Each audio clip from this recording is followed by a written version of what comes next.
summer's last stand. We'll take you to one of the busiest places to soak it up. Plus, a behind-the-scenes look at law enforcement. I spent many long days in here. Perspective from a man who had to deal with one of the area's most heart-wrenching crime cases. And later, art packed with a lot of patience. 12 News starts right now.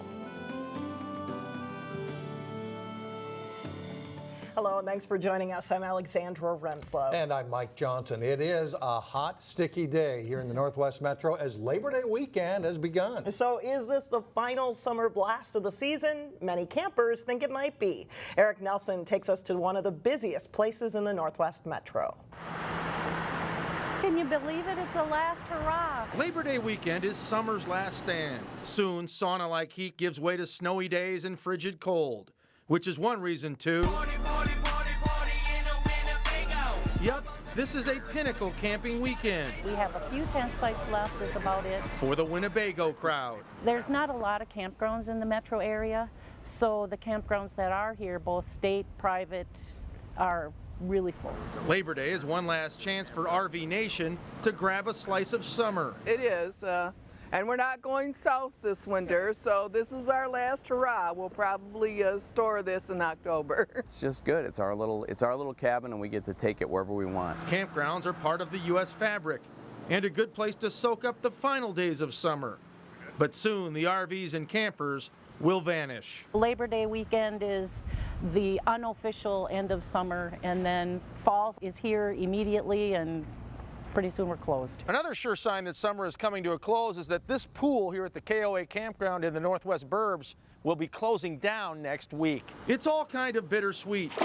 When this long holiday weekend wraps up, most of these campers will feel the tug of the open road and be gone with the wind. Before my bestest day go, I'm gonna buy a Winnebago and we'll cross that Nullarbor. In Maple Grove, I'm Eric Nelson, Channel 12 News. In the direction I'll be going, and I won't be coming back.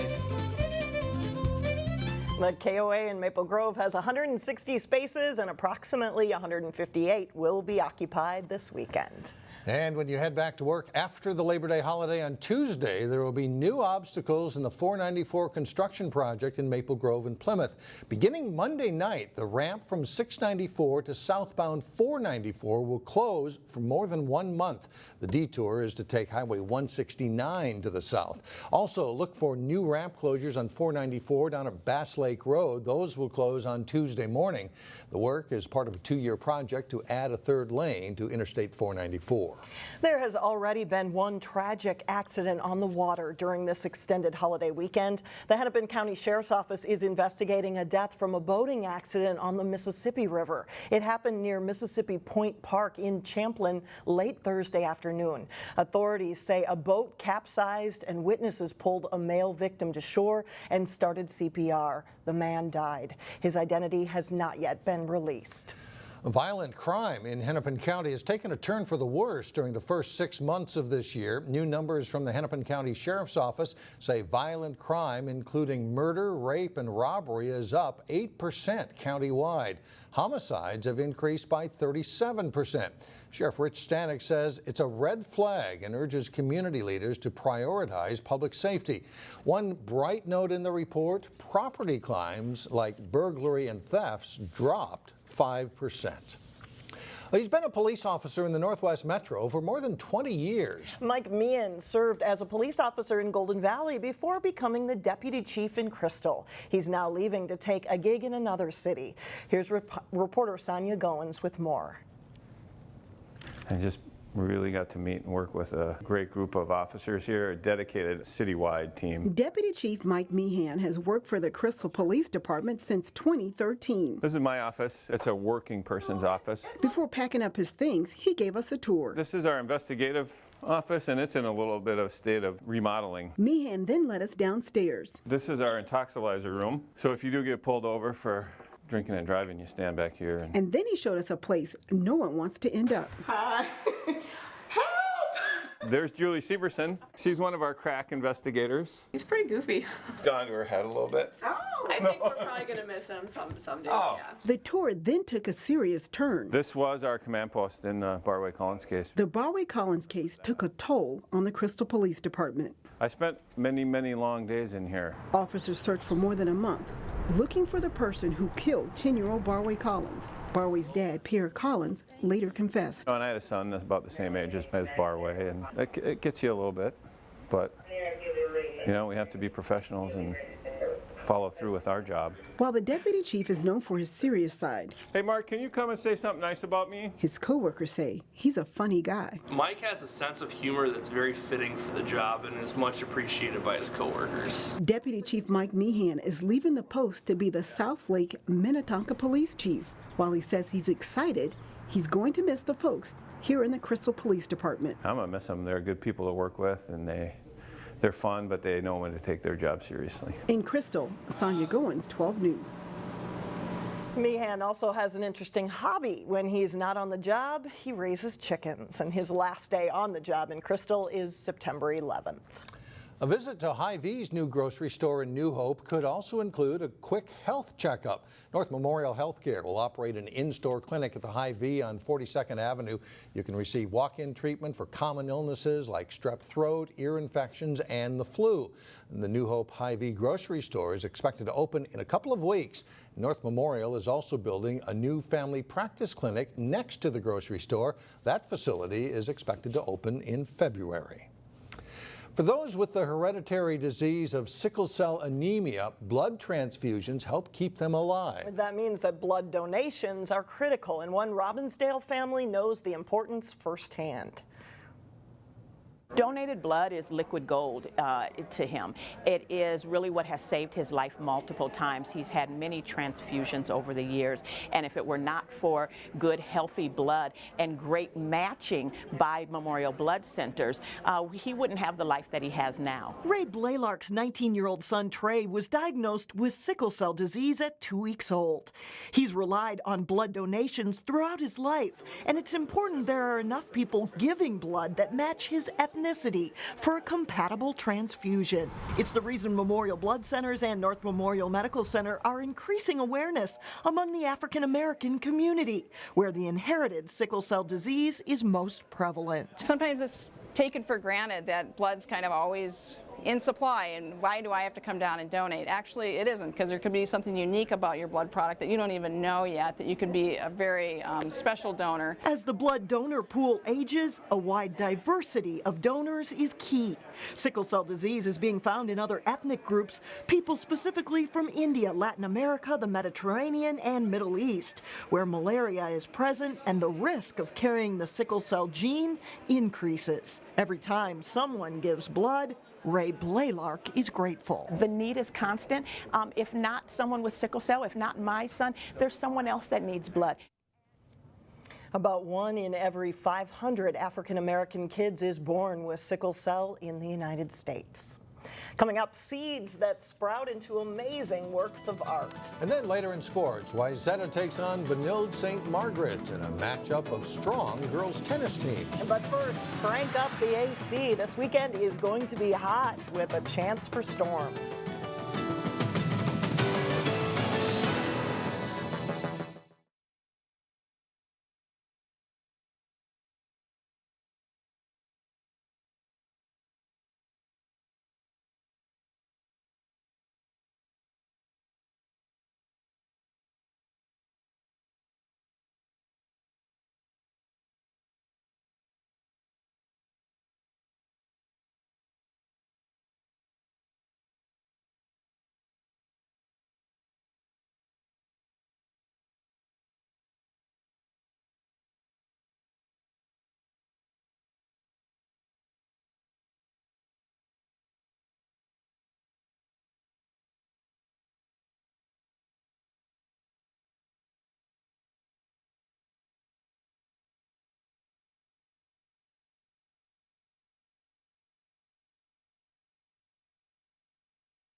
the few, the talented, and the brave enter a state fair art contest where entries are made totally out of seeds. The category is in its 50th year at the state fair, and as Shannon Slatton reports, one Maple Grove family could be considered rising stars in the category. Well, I always enjoyed looking at them. Stopping by the horticulture building to look at the creative and meticulous crop art entries became something of a tradition for Jordan Lockman and his Maple Grove family. First few years we'd stop there and we'd look at it, and we always made sure that was one of our stops.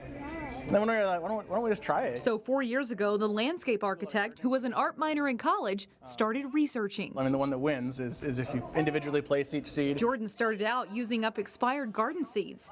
He would use tacky glue and a skewer to place the seeds over his sketch. This year, he got a blue ribbon for a picture of a fish jumping at a worm. Sketched it out, and then I was looking at the worm, and my wife thought the worm looked funny. And a nod to geocaching's 15th anniversary won a merit award. But I didn't do it to get a ribbon, which is, the funny part. I just did it to try it. But this year, another Lockman is competing. It took pretty long. 7-year-old Max entered for the first time and says creating seed art can also create quite a mess. We kind of did that. Messes aside, 4-year-old Anna is joining in too.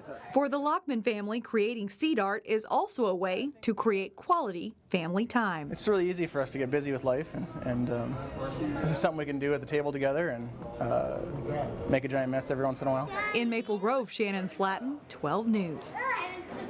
And here's a few things you might not know about crop art at the state fair. It is one of the few categories where you don't have to be a resident of Minnesota to enter. Sesame seeds and white rice are not allowed, and all entries must have a legend of seeds attached so that judges know exactly which seeds are used. So you can't just do that art overnight, obviously. No, that's going to take some patience. That's exactly right. Coming up, an abundance of flower power at the state fair. But first in sports, highlights from the long-awaited football clash between Cooper and Armstrong. John Jacobson is in next.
It's kind of surprising that Cooper and Armstrong haven't met every year. It has to do with the conferences, but it was a fun game last night. Fun to see them back on the football field for the first time in a number of years. Robbinsdale District Schools, Armstrong and Cooper hadn't met in football since 2010, since 2004 in the regular season. Both teams started 2-0 this fall, and they met up in a highly anticipated game. Each team releasing balloons to honor Armstrong player Kevin Messer, who died in a car accident this summer. To the highlights, Cooper strikes early after a quick 3-and-out by Armstrong. Levante Taylor scores to make it 7-0 Hawks. Future Gophers meet up here as Falcons linebacker Thomas Barber punishes Hawks QB Philip Howard. Late in the second quarter, Cooper stretches the lead. Taylor has plenty of space to score on a 10-yard run, 14-0 Cooper at the half.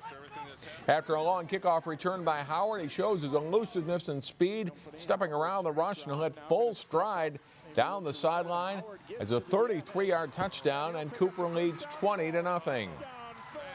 Their defense is solid all night. Moses Yangacha with one of his 2 interceptions here for the Hawks. Alonzo Holly finishes a drive early in the fourth quarter with the score, and Cooper dominates for a 26-6 win.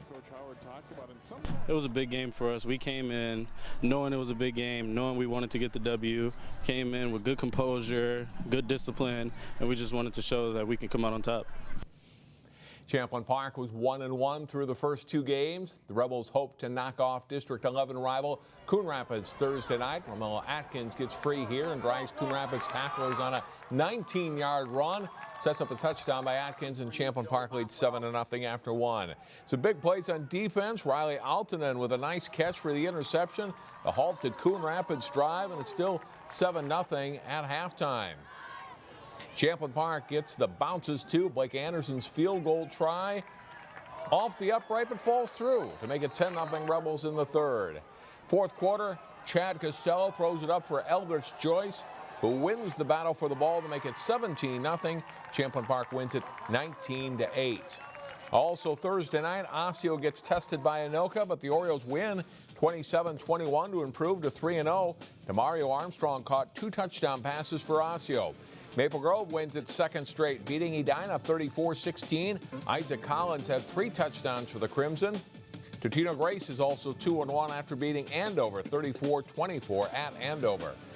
Hopkins couldn't stay with Eden Prairie in a 56-21 home loss. The Eagles blew things open with 41 points in the second quarter. Benilde wins 26-14 at Irondale. It certainly wasn't an easy week for the Wayzata girls tennis team. After losses to Blake and St. Cloud Tech, the Trojans faced a very good Benilde team Thursday.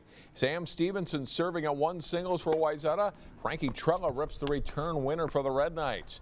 Trella serving later in the first set, and she'll rip an ace on the way to a straight set win in her match. 2 singles, Taylor McLeod for Benilde, Allie Werner for Wayzata. McLeod with a backhand winner. Werner trying to be aggressive here with a serve and volley. A nice passing shot by McLeod for the point, and McLeod wins the match in straight sets. 1 doubles, Paige McLeod serving for Benilde, sets up the volley winner for Cece Ovitz. Sydney Stern, a nice serve for Wayzata, but McLeod will get the winner. And the Red Knights win at Benilde off to a strong start. They didn't win this one over Wayzata 6-1. In girls soccer, Wayzata has 5 of its first 6 games at home. That included a Thursday matchup with Rochester Century. Trojans will strike. Emily Sullivan's through ball to Addison Clark. She'll shoot and score for a 1-0 lead. Century ties it late in the first half, and Morgan Turner gets behind the defense and put Wayzata back in front before halftime. 2-1 score, and the Panthers will level the score again late in the second half. 2-2 is the final, and this one ends in that score. We look ahead to the weekend, a little bit of football Friday night, and then back into a regular schedule the day after Labor Day, starting Tuesday. All right. Thanks a lot, John. Still ahead, the place to get your gardening questions answered. A Robbinsdale Gardening Club spreads its wealth of flower knowledge when we come back.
Finally, did you ever walk through the flower rooms at the Horticulture Building at the State Fair? And stand in amazement at the beautiful flowers and impressive arrangements. In today's Weekend Showcase, Neil Persley shows us how one local garden club helps make it all happen. Robbinsdale Diggers is the largest garden club in Minnesota. And they are a force to be reckoned with in flower competitions. We have 80-plus members, and we have been around since like 1943. Vice President of the Robbinsdale Diggers, Danielle Smith, enjoys the role of the club at the State Fair. We do a lot of the sitting at the table and greeting people that come into the State Fair. And explain to them what's going on with our flower show. Club members are a wealth of knowledge for any gardening questions you might have. Then we also enter our flowers. The hanging baskets a lot of times come from our Robbinsdale Diggers Club. And you don't have to live in Robbinsdale to be in the Diggers Garden Club. For being a small inner city suburb, it reaches out. Club member Betty Beck confessed. I do not live in Robbinsdale, but I live in Plymouth, but it is the most active and fun, and we just do crazy, nice things. You've got until the end of the State Fair to come down to the Horticulture Building and marvel at the beautiful entries in the flower rooms. And while you're at it, maybe get some new design ideas for yourself. It's a very joyful experience to come down and see all the fresh flowers and that, and what people can do with their designs and their flowers. For a Weekend Showcase from the Horticulture Building at the State Fair, I'm Neil Persley, 12 News. The flowers and displays are changed every 2 days, so you'll always see fresh examples. Just beautiful, absolutely gorgeous. Some of it doesn't even look real. Yeah. It's plastic. It's Hey, true. real quickly, John, you have a live game tonight, Friday night? High school football, Brooklyn Center looking for his first win of the season. They host Minneapolis Roosevelt Friday night at 7 right, on very Channel good. 12. Yeah. That does it for us. Have a great weekend, everyone. We'll see you next week.